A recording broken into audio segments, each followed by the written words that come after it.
Hi అండి. అందరికీ నమస్కారం.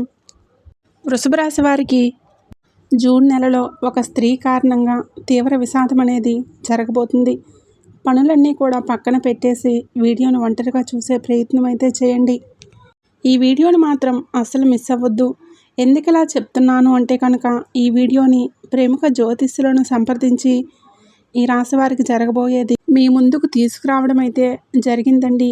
ఈ వీడియో మీరు చూడటం వల్ల 100కు 100% లాభమే తప్ప ఎటువంటి నష్టం అనేది జరగదనమాట. అలాగే మీకు ఆ స్త్రీ ఎవరనేది కూడా పూర్తిగా పేరుతో సహా వివరించడం అయితే జరుగుతుంది. ఆ స్త్రీ కారణంగా ఎటువంటి నష్టం మీకు జరగబోతుంది, అలాగే మీరు జీవితంలో ఇప్పుడు ఎదుర్కోగలిగే నష్టాలేంటి, వాటిని రాకుండా తప్పించుకోవడం కోసం ఎటువంటి పరిహారాలు పాటించాలి, వచ్చే అదృష్టాలు ఏంటి, వాటిని దక్కించుకోవడం కోసం మీరు ఎలా అలర్ట్గా ఉండాలి, ఇవన్నీ కూడా మీకు పూర్తిగా వివరించడం అయితే జరుగుతుంది. కాబట్టి మళ్ళీ చెప్తున్నాను, వీడియోని ఎక్కడా కూడా స్కిప్ చేయొద్దండి. చివరి వరకు పూర్తిగా చూడండి. ఆలస్యం చేయకుండా వీడియోలోకి అయితే వెళ్ళిపోదాం. వీడియోలోకి వెళ్ళే ముందు ఒక చిన్న రిక్వెస్ట్ అండి. మొదటి ఛానల్ని చూస్తున్నట్లయితే ఇప్పుడే సబ్స్క్రైబ్ చేసుకొని వీడియోకి ఒక లైక్ ఇచ్చి హైప్ ఇచ్చి కింద కామెంట్ సెక్షన్లో జై సంతోషి మాత అని చెప్పి కామెంట్ చేయండి.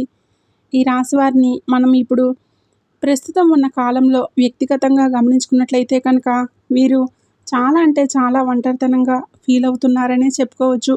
వీరు పైకి గంభీరంగా కనిపించినప్పటికీ కూడాను, అలాగే వీరు ఎదుటివారితోటి మాట్లాడే విధానం ఏదైతే ఉంటుందో ఆ యొక్క మాట తీరులో కూడా చాలా ధైర్యం ఉంటుంది. అలాగే ఎదుటి వ్యక్తులను చాలా తేలిగ్గా నమ్మేస్తూ ఉంటారనమాట. ఈ విధంగా తేలిగ్గా నమ్మేయడం అనేది వీరి యొక్క మంచితనమే కావచ్చు. కానీ అవతల వారికి అది అవకాశంగా ఉండటం వలన ప్రస్తుత రోజుల్లో అవకాశవాదులే ఎక్కువగా ఉంటున్నారు. ఈ విధంగా అవకాశవాదులు ఉండటం కారణంగా ఈ రాశి వారిని వారి యొక్క స్వలాభం కోసం వాడుకోవడం, వారి యొక్క అవసరాలు తీర్చుకోవడానికి వాడుకోవడం, వారి పనులన్నీ కూడా తీర్చుకున్న తర్వాత వీరిని పక్కకి నెట్టేయడం, ఇటువంటివన్నీ కూడా జరుగుతూ ఉన్నాయి. అలాగే రాశివారు చిన్నతనం నుంచి కూడా, అంటే ఊహ తెలియక ముందు ఏ సుఖాలు అనుభవించారు, ఏ ఆనందాలు అనుభవించారు, ఏ భోగాలు అనుభవించారో అది వారికి గుర్తుంటుంది కదా.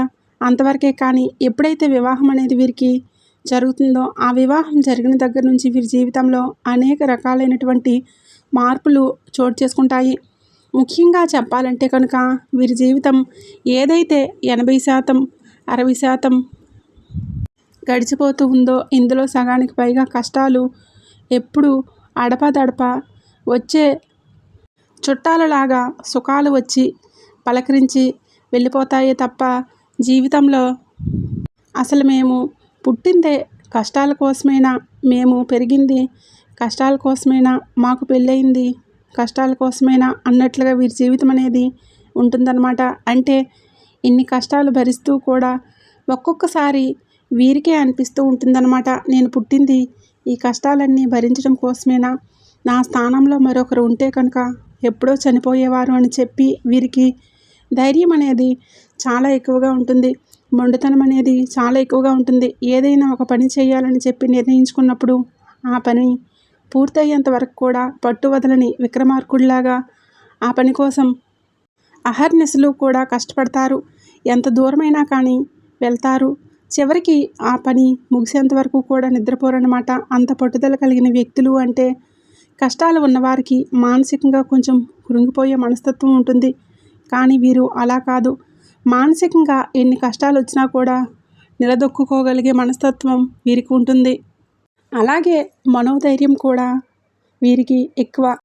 ఎవరిని చూసి భయపడరు. ఎదుటివారితో ఏదైనా కానీ మాట్లాడాలి అని వారి మనసులో అనిపించినప్పుడు ఆ మాట వెనుకాడకుండా అడగగలిగేటటువంటి ధైర్యం అనేది వీరికి ఉంటుందన్నమాట.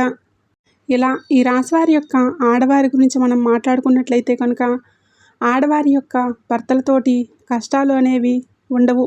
ఇలా అని చెప్పి అందరూ కష్టపడుతున్నారంటే అందరూ కష్టపడుతున్నారని చెప్పి నేను చెప్పనండి. 100లో 80% మంది మాత్రం కష్టపడుతున్నారు. ఆ 20% మంది ఏదో అలా వారి యొక్క జీవితాన్ని, అంటే గుడ్డు కంటే మెల్లనయమని చెప్పి అంటారు కదండి. అలా వారి జీవితాలు అలా నెట్టుకుంటూ వెళ్ళిపోతున్నారు. కానీ ఈ యొక్క 80% మంది స్త్రీలు మాత్రం భర్తల వలన చాలా రకాలుగా మానసికంగా, శారీరకంగా, డబ్బు పరంగా, ఆస్తిపరంగా, నలుగురిలో విలువ పరంగా, మర్యాద పరంగా, సంఘంలో గౌరవం పరంగా, అన్నిటి పరంగా కూడా నష్టపోతున్నారనే చెప్పుకోవచ్చు.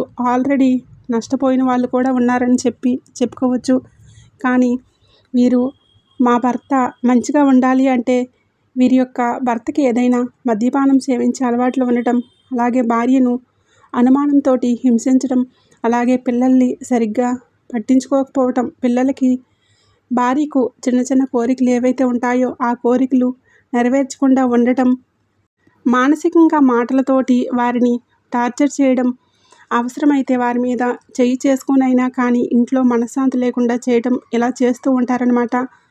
అదే మగవాళ్ళని చూసుకున్నట్లయితే ఇటు ఆడవాళ్ళు కూడా వీరు చెప్పినట్లుగా వినకపోవటం, వీరికి వ్యతిరేకంగా ప్రవర్తించడం, వీరు వద్దు అన్న పని చేస్తూ వెళ్ళటం, ఇలా కొంచెం వీరి యొక్క జీవిత భాగస్వామి వలన చాలా డిస్టర్బెన్స్ అనేవి ఎక్కువగా ఫేస్ చేస్తూ ఉంటారనమాట. ఇలా విడిపోయిన వారు కూడా దాదాపుగా 40% మంది విడిపోయిన జంటలు ఉంటారు. మరి కొంతమంది తప్పదు కదా, మా జీవితాలని ఇలా నెట్టుకుంటూ వెళ్ళాలి కదని చెప్పి అలా ఏదో కానిచ్చేటటువంటి ఆ యొక్క జీవితాలు అనేవి కొన్ని ఉంటాయండి. అలా ఉంటాయన్నమాట. ఏది ఏమైనప్పటికీ కూడాను మిగతా రాసుల వారితో పోల్చుకుంటే కనుక ఈ రాశి వారికి కష్టాలు ఎక్కువే, కన్నీళ్ళు ఎక్కువే, అవమానాలు ఎక్కువ, నలుగురిలో గౌరవం తక్కువ. అలా అని చెప్పి వీరు ఏదైనా తప్పులు చేశారా, పాపాలు చేశారా అనుకుంటే అలా ఏమీ లేదండి. అన్నింటికీ కూడా ఎదుటి వ్యక్తిని గుడ్డిగా నమ్మేసేయడం, నా వాళ్ళే కదా, నా వాళ్ళు నాకు అన్యాయం చేయరు, నా వాళ్ళు నన్ను మోసం చేయరు అని చెప్పి నమ్మటం, లేదంటే మగవారైతే భార్యను నమ్మటం, ఇటు ఆడవారైతే పిల్లల్ని నమ్మడం, అంటే ఉన్న రూపాయి కూడా దాచుకోకుండా పిల్లల యొక్క అభివృద్ధి కోసం, అంటే నేను పడిన కష్టాలు నా బిడ్డలు పడకూడదు, నేను పడిన బాధలు నా పిల్లలు అనుభవించకూడదు అన్న ఉద్దేశంతో ఏదైనా ఒక రూపాయి, అర్ధ రూపాయి దాచుకున్నా కూడా అది పిల్లల కోసమే వాడేయటం, రేపటి రోజున వాళ్ళ యొక్క అవసరాలన్నీ తీర్చుకొని పిల్లలు కూడా వీరికి వ్యతిరేకంగా ప్రవర్తించడం, మాకు నువ్వేదన్నా ఎక్స్ట్రాగా పెట్టావా, మమ్మల్ని కన్నప్పుడు చేసినప్పుడు మమ్మల్ని చూసే బాధ్యత నీకు లేదా, ఆ ఇది కూడా లేకుండా ఉన్నప్పుడు మమ్మల్ని కనడం దేనికి అని చెప్పి ప్రశ్నించే పిల్లలు కూడా వీరి యొక్క జీవితంలో ఉంటారనమాట. అంటే ఇటు చుట్టూ అన్ని రకాలుగా చూసుకున్నా కూడా ఎటు నుంచి కూడా వీరికి సంతోషం అనేది ఉండదు. అలాగే వీరి యొక్క పరిస్థితులను చూసి కుటుంబంలో బంధువుల్లో ఎవరైతే ఉంటారో వీరి యొక్క ఆ కష్టాలు, బాధలు ఇప్పటి రోజుల్లో అయితే అంతే కదండి, అన్నీ బాగుంటే పిలిచి మరీ ఆహ్వానించి మర్యాదలు చేస్తూ ఉంటారు. భర్తలో తేడా వచ్చినట్లు, పిల్లల్లో తేడా వచ్చినా, ఇటు ఆరోగ్యంలో తేడా వచ్చినా, ఇటు డబ్బు సరిగ్గా లేకపోయినా కానీ అవతల వారికి చులకన అయిపోతారనమాట ఆ వ్యక్తులు. అలాగే వీరిని కూడా కొంచెం చిన్నతనంగా చూస్తూ ఉండటం, ఇటువంటివన్నీ కూడా జరుగుతూ ఉంటాయన్నమాట. ఈ విధంగా చూసే క్రమంలోనే ఒక స్త్రీ అయితే వీరిని టార్గెట్ చేసిందని చెప్పవచ్చు. ఏ విధమైనటువంటి స్త్రీ అంటే రక్త సంబంధమా, లేదంటే బయటవారా అని చెప్పి అనుకుంటే కనుక ఆ స్త్రీ రక్త సంబంధం అయితే కాదండి, బయటి వ్యక్తులు అనమాట. ఈ స్త్రీ ఏమవుతుందంటే కనుక తన ముందు మంచిగా మాట్లాడుతూ, ఒక్కొక్కసారి తన ముందు మనసుకు నొచ్చుకునే విధంగా మాట్లాడుతూ అవతల వారికి తన మీద లేనిపోని చాడీలు చెప్పి వీరి యొక్క బంధుత్వాలు, రక్త సంబంధాలు ఏవైతే ఉన్నాయో వారందరి మధ్య కూడా వీరి మీద లేనిపోని మాటలు చెప్పుకుంటూ వారి యొక్క జీవితాల్లో ఒకరి మధ్య ఒకరికి సంబంధాలు లేకుండా ఎక్కడికక్కడ విడదీయాలని చెప్పి చూడటం, అలాగే నలుగురు ఒక ఫ్యామిలీ గ్యాదరింగ్ అంటే ఏదన్నా కుటుంబంలో కూడా చిన్న చిన్న పేరెంటమో లేదంటే చిన్న చిన్న ఫంక్షన్ వచ్చిందంటే 10 మంది ఒక చోట ఉన్నప్పుడు ఆ 10 మంది ముందు ఈ రాశి వారిని ఎలా హేళన చేయాలా, ఎలా అవమానపరచాలా, ఏ మాట అంటే వారు చిన్నబుచ్చుకుంటారు, ఏ మాట అంటే వారు బాధపడతారు అని చెప్పి వారు ఆ మాటలు వెతికి పట్టుకొని ముందుగానే నలుగురిలో పరువు తీసే ప్రయత్నం అయితే చేయటం ఈ రాశి వారికి ఒక రకంగా చెప్పాలంటే పైకి ఎంత గంభీరంగా మాట్లాడినప్పటికీ కూడా ఎలా మాట్లాడాలో, ఎవరితో ఎలా మాట్లాడాలో, ఎవరితో ఏ విధంగా ప్రవర్తించాలో ఇప్పుడున్నటువంటి సమాజంలో ఈ అప్డేట్ అయిన జనరేషన్లో ఎవరి మనసులో ఉంచుకొని ఏ విధమైన ప్రవర్తన మన ముందు చూపిస్తున్నారో ఇదేది కూడా అసలు వారికి పూర్తిగా అవగాహన లేకపోవడం వల్ల, అంటే అమాయకులుగా ఉండటం వల్ల ఎదుటివారు వీరి యొక్క జీవితంలోకి చొరబడి వీరిని ఎక్కువ ఇబ్బంది పెట్టే అవకాశం అయితే ఇప్పుడు ప్రస్తుతం ఉంటుందన్నమాట. అందులో ఆ స్త్రీ అయితే మాత్రం ప్రముఖ పాత్ర పోషిస్తూ ఉంటుందన్నమాట. ఈ స్త్రీ కారణంగా మానసికంగా, కుటుంబ పరంగా, అలాగే డబ్బు పరంగా కూడా కొంచెం నష్టపోయే అవకాశం అయితే కనిపిస్తుంది. చివరకు వీటన్నింటికీ కూడా కారణం ఆ స్త్రీనే. నా జీవితంలో ఇన్ని ఎగుడు దిగుళ్ళు జరుగుతున్నాయి కానీ, ఇన్ని ఒడిదుడుకులు జరుగుతున్నాయి కానీ, ఏదన్నా నష్టం జరుగుతుందన్నా కానీ నా వాళ్ళు నన్ను నిందిస్తున్నారు, నన్ను వేరుగా చూస్తున్నారు, నన్ను దూరం పెడుతున్నారు అని చెప్పి మనసులో అనిపిస్తున్నా కానీ దీని అంతటికీ కూడా కారణం ఆ స్త్రీ అని చెప్పి వీరి మనసుకు తెలుస్తున్నా కానీ ఎక్కడా కూడా వారిని అడగలేని పరిస్థితి. ఎందుకు అంటే కనుక ఏదైనా కానీ బంధువుల్లో ఏదైనా మొహాన అడగాలి అని చెప్తే కొంచెం ఇబ్బందిగానే అనిపిస్తుంది. అలాగే బంధుత్వాలు పెంచుకోవాలి కానీ తగ్గించుకొని తెగ్గొట్టుకోవాలి అనే ఆలోచన ఎవరికీ కూడా ఉండదు. కాబట్టి ఒక్కొక్కసారి వీరు లొంగక తప్పడం లేదనమాట. కానీ ఇన్ని అగచాట్లు పడుతున్న వీరికి శివానుగ్రహం అనేది చాలా ఎక్కువగా ఉంటుంది. ఎందుకంటే ఎన్ని కష్టాల్లో ఉన్నా, ఎన్ని బాధల్లో ఉన్నా కూడా ఎదుటివారికి మంచి చేయాలనే చూస్తారు. మాకు ఏవైతే కష్టాలు వచ్చాయో, మేము వేటి కారణం చేత ఇబ్బందులు పడుతున్నామో, లేదంటే ఏ తప్పు జరగటం వల్ల మాకు ఈ కష్టం వచ్చిందో అని చెప్పి అన్నీ ముందుగానే తెలుసుకొని వారికి తెలిసి కనుక ఉన్నట్లయితే ఎదుటివారికి వాళ్ళు పగవారైనా కానివ్వండి, ఎదుటివారికి ఆ కష్టం రాకూడదు, నేను పడిన ఇబ్బంది వాళ్ళు పడకూడదు, నాకు తెలిసింది నేను ఖచ్చితంగా వాళ్ళకి చెప్తాను, వాళ్ళు నష్టపోకూడదు అన్నట్లుగా చాలా మంచి మనసుతో సహాయం చేస్తూ ఉంటారు. ఆపదలో ఉన్న వారిని ఆదుకుంటూ ఉంటారు. అలాగే నా అనుకున్నప్పుడు వారి కోసం ఎంత దూరమైనా వెళ్తారు. ఏ మాటలైనా కూడా మాట్లాడతారనమాట.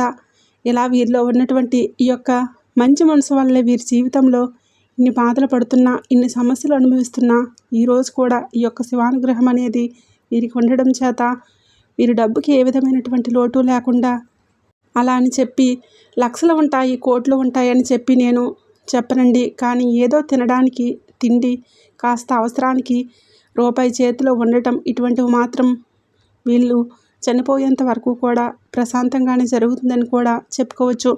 అలాగే ముఖ్యంగా ఇప్పుడున్న ప్రస్తుత కాలంలో మానసికమైనటువంటి ప్రశాంతత లేక ఇబ్బంది పడిపోతూ ఉన్నారు. అది కూడా రక్త సంబంధికుల వల్ల, అలాగే డబ్బు పరంగా కూడా కొంచెం, అంటే ఏవైతే వీరికి ఉన్నటువంటి చిన్న చిన్న అనారోగ్య సమస్యలు అయితే ఉంటాయో, అంటే కొంచెం తలనొప్పిగా అనిపిస్తూ ఉండటం, లేదంటే గ్యాస్ట్రిక్ ప్రాబ్లమ్స్ రావటం, అదే కొంచెం వయసు పెద్దవారికి అయితే మోకాళ్ళ నొప్పులు ఎక్కువగా ఉండటం, అలాగే కొంచెం ఎక్కువ దూరం నడిచినా, లేదంటే ఎక్కువ పని చేసినా అలసటగా అనిపించడం, నీరసంగా అనిపించడం. దీనివల్ల ఏమవుతుందంటే కనుక ఎక్కువగా అయ్యో నాకు ఇలా అయిపోతుందే, నాకు ఏదైనా జరిగిపోతుందేమో, ఎంత ఇదయ్యాను, చివరిలో కూడా నాకు మనశ్శాంతి లేకుండా పోతుంది, నా ఆరోగ్యం నాకు సహకరించకుండా పోతుంది, ఇలా ఇటువంటి మానసికమైనటువంటి ఆందోళనతోటి ఇబ్బంది పడిపోతూ ఉంటారనమాట. కాబట్టి ముఖ్యంగా ఈ రాశివారు ఒకటి గుర్తుంచుకోండి, ఇన్ని కష్టాలు వచ్చాయి, మీరు జీవితంలో ఎప్పటి వరకు చూడని కష్టాలు లేవు, మీరు అనుభవించినటువంటి బాధలు లేవు. అలాగే మీకు ఏ వ్యక్తులు మీ ముందు ఏ విధమైనటువంటి ప్రవర్తన చూపిస్తున్నారు, నాలుగు గోడల మధ్య మీరు లేనప్పుడు ఏ విధమైనటువంటి ప్రవర్తనను చూపిస్తారు, అసలు వాళ్ళు ఎవరు, మీ వాళ్ళు ఎవరు, పరాయి వాళ్ళు ఎవరు అనేది మీకు పూర్తిగా తెలుసు.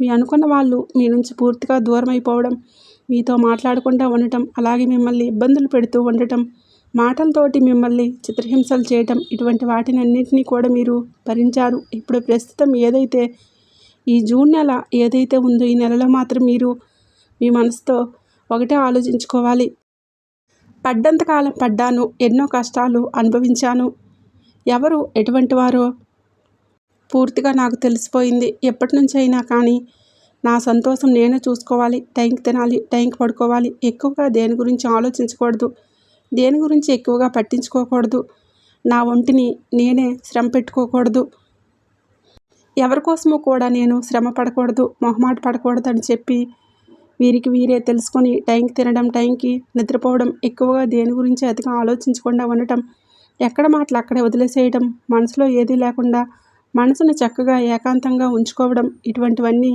చేసి కాస్తంత దేవుడిని నమ్ముకొని కనుక మీరు ఉండగలిగితే మీ జీవితంలో చాలా రకాలైనటువంటి అద్భుతమైన మార్పులు అనేవి జరుగుతాయి. అలాగే మీరు ఎప్పటినుంచో ఒకటైతే కావాలని చెప్పి కోరుకుంటూ ఉన్నారు. అది కూడా మీ యొక్క అభివృద్ధి కోసం, మీ యొక్క గౌరవ ప్రతిష్టలు పెరగడం కోసం, సంఘంలో మీకంటూ ఒక గుర్తింపు రావడం కోసం. అదైతే మాత్రం ఖచ్చితంగా ఈ సంవత్సరంలో అయితే దొరుకుతుందండి. అందులో ఎటువంటి లోటు లేదు. కాకపోతే దానికోసం ప్రయత్నాలు ఏవైతే చేస్తున్నారో అవి మాత్రం కొంచెం బలంగా చేయండి. ఇక ఎటువంటి ఇబ్బందులు కూడా ఉండవు. అలాగే ముఖ్యంగా జూన్ నెలలో ఒక సోమవారమైనా కానీ ఈశ్వరునికి ఒక చెంబుడు నీటితోటి కానీ, లేదంటే కనుక ఆవు పాలు దొరుకుతాయి కదండి, ఆవు పాలతోటి కానీ అభిషేకం చేసి శివలింగానికి మీ యొక్క సంకల్పాన్ని కనుక మీరు చెప్పుకున్నట్లయితే ఆ శివయ్య అనుగ్రహంతో మీకు ఉన్నటువంటి ప్రతి సమస్య పూర్తవుతుంది. మీకు మంచి ఆరోగ్యం అనేది దక్కుతుందనమాట. అలాగే ఎప్పుడైనా కానీ ఒక శనివారం రోజు ఆంజనేయ స్వామి గుడికి వెళ్ళి ఆంజనేయ స్వామి గుడి చుట్టూ 5 ప్రదక్షిణలు చేసి స్వామివారి యొక్క పాదాల దగ్గర సింధూరాన్ని నుదుటిని ధరించి స్వామివారికి తమలపాకుల మాలను సమర్పించి అక్కడ దేవాలయం ప్రాంగణంలో ఎవరికైనా కానీ పలహారాన్ని పంచిపెట్టినట్లయితే కనుక మీకున్నటువంటి అప్పుల సమస్యలు, ఆర్థిక ఇబ్బందులు అనేవి తొలగిపోతాయన్నమాట. అలాగే గురువారం రోజు ఖచ్చితంగా బాబా గారి యొక్క దేవాలయంలో దుని ఉంటుంది కదండి, ఆ దునిలో మనకి బయట కొబ్బరికాయలు అమ్ముతారు. ఎండు కొబ్బరికాయలు దునిలో వేయడం కోసం అని చెప్పి ఆ యొక్క దునిలో కొబ్బరికాయ ఒకటి తీసుకొని, ఎండు కొబ్బరికాయ మీ యొక్క సంకల్పాన్ని చెప్పుకొని మీ సంకల్పం నెరవేరాలని చెప్పి, అలాగే మీ మీద ఉన్నటువంటి నెగిటివ్ ఎనర్జీ పూర్తిగా తొలగిపోవాలని చెప్పి దునిలో ఖచ్చితంగా మీరు ఆ యొక్క కొబ్బరికాయను వేసి మీరు సంకల్పించుకొని దుని చుట్టూ 3 ప్రదక్షిణలు చేయండి. మీరు అనుకున్న కోరిక అనేది ఖచ్చితంగా నెరవేరుతుంది. అలాగే మీరు బయటికి వెళ్ళేటప్పుడు నుదుటిని ఖచ్చితంగా అమ్మవారి యొక్క కుంకుమ కానీ, ఆంజనేయ స్వామి యొక్క సింధూరాన్ని కానీ పెట్టుకుంటే మీరు చేసే పనుల్లో విజయాలు లభిస్తాయి. దీనివల్ల మీకు ఉన్నటువంటి నరదిష్టి, నెగిటివ్ ఎనర్జీ, ఎవరైతే మీ యొక్క పతనం కోరుకునే వాళ్ళు ఉంటారో వారి యొక్క ఏడుపులు ఇవేవి కూడా మీ దరిదాపుల్లోకి చేరకుండా ఉంటాయన్నమాట. అలాగే ప్రతి అమావాస్య రోజు రాళ్ళ ఉప్పుతోటి లేదంటే ఎర్రనీళ్ళతోటి దిష్టి తీసేసుకునే ప్రయత్నం అయితే చేయండి. అలాగే గురువారం రోజు కానీ లేదంటే బుధవారం రోజు కానీ రావి చెట్టు, వేప చెట్టు కలిసి ఉన్న దగ్గర ఒక